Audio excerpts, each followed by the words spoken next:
ரிஷப் பண்ட் வந்து பார்த்திங்கன்னா வந்து சிஎஸ்கேக்கு வர போகிறாரா அப்படிங்கிற நியூஸ் வந்து பார்த்திங்கன்னா வந்து நம்ம ட்ரெண்ட் ஆகிட்டு இருக்குது. இன்னும் ஐபிஎலுக்கு வந்து பார்த்திங்கன்னா வந்து ரிட்டர்னிசன் வந்து பார்த்திங்கன்னா வந்து பிசிசி இந்த மாத கடைசியில் வந்து பார்த்திங்கன்னா வந்து எல்லா ஐபிஎல் கூட வந்து பார்த்திங்கன்னா வந்து ஒரு முடிவு எடுக்க போகிறாங்க. எப்படின்னா இந்த ரிட்டர்ன்ஸ் அதே மாதிரி வந்து பார்த்திங்கன்னா வந்து சேலரி கேப்பை எக்ஸ்பெக்ட் பண்ணுற மாதிரி வந்து பார்த்திங்கன்னா வந்து எல்லா பிளேயர்ஸ்க்கு வந்து பார்த்திங்கன்னா வந்து ஃபஸ்ட்டு சேலரியாக வந்து 20 கோடியாக வந்து பர்மனெண்ட் பண்ணுற மாதிரி வந்து பார்த்திங்கன்னா வந்து இந்த ஐபிஎல்லில் வந்து நிறைய சேஞ்சஸ் கொண்டு வர போகிறாங்க. இதனாலேயே வந்து பார்த்திங்கன்னா வந்து மீட்டிங் வந்து இந்த மாத கடைசியில் வந்து பார்த்திங்கன்னா வந்து நடக்கும் அப்படிங்கிற சொல்லிக்கிறாங்க. எல்லா ஐபிஎல் டோர்னருமே வந்து பார்த்திங்கன்னா வந்து ரிட்டர்ன்ஸை வந்து அதிகமாக கேட்குறாங்க. ஏன்னா வந்து 8 ரிட்டர்ன்ஸ்னு கேட்குறாங்க. ஆனால் சில டீம்கள் வந்து பார்த்திங்கன்னா வந்து ரிட்டர்ன்ஸ் ஒத்துக்க மாட்டேங்கிறாங்க. குறிப்பாக சொல்லப்போனால் வந்து பஞ்சாப் அணிகள்லாம் வந்து பார்த்திங்கன்னா வந்து அந்தளவுக்கு ரிட்டர்ன் பண்ணுற அளவுக்கு வந்து பார்த்திங்கன்னா வந்து அவங்ககிட்ட நல்ல பிளேயர் இல்லை ஆக்ஷனில்.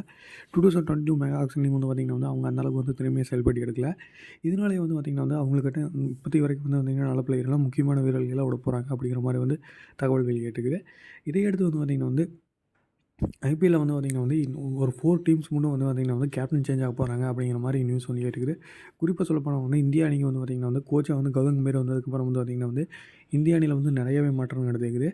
அதே மாதிரி வந்து பார்த்திங்கன்னா வந்து ரிஷப் பண்ட் வந்து பார்த்திங்கன்னா டெல்லி கேபிட்டல்ஸ் விட்டு சிஎஸ்கேல ஜாயின் பண்ண போகிறாரு. அதுவும் வந்து பார்த்திங்கன்னா பிளாங்க் ஆஃபராக 25 crores வந்து கொடுத்து ரிட்டர்ன் பண்ணுற மாதிரி வந்து பார்த்திங்கன்னா வந்து புது ரூல்ஸில் வந்து ரிட்டர்ன் ரூல்ஸில் வந்து சென்னை சூப்பர் கிங் அவர் ஃபஸ்ட் இடம் கொடுத்து ரிட்டர்ன் பண்ண போகிறாங்க அப்படிங்கிற மாதிரி வந்து தகவல் வெளியே இருக்குது. அப்படியே வந்தால் வந்து அவர் ருத்ராஜ் கேப்டன்சி கீழே விளையாடுறதுக்கு வந்து பார்த்திங்கன்னா வந்து அவருக்கு எந்த ஒரு தயக்கமும் இல்லாமல் விளையாடுவார் அப்படிங்கிற மாதிரி எதிர்பார்க்கப்படுது.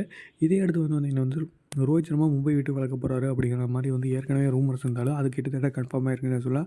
ரோஹித் சர்மா வந்து ரிஷப் பண்ட் வந்துட்டா டெல்லி போய் கேப்டன் பண்ணுவார். அப்படி இல்லைன்னா வந்து குஜராத் டைட்டன்ஸ் கேப்டன் பண்ணுறதுக்கு அதிக வாய்ப்பு இருக்குது அப்படிங்கிற மாதிரி வந்து சொல்லிக்கிறாங்க.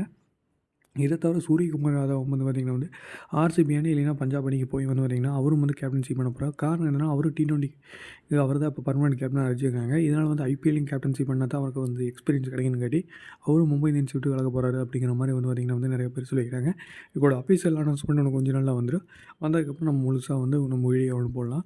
உங்களுக்கு எந்தெந்த டீம் கேப்டன் விலக போகிறாங்க அப்படிங்கிறத கீழே கமெண்ட் பதிவு பண்ணுங்கள்.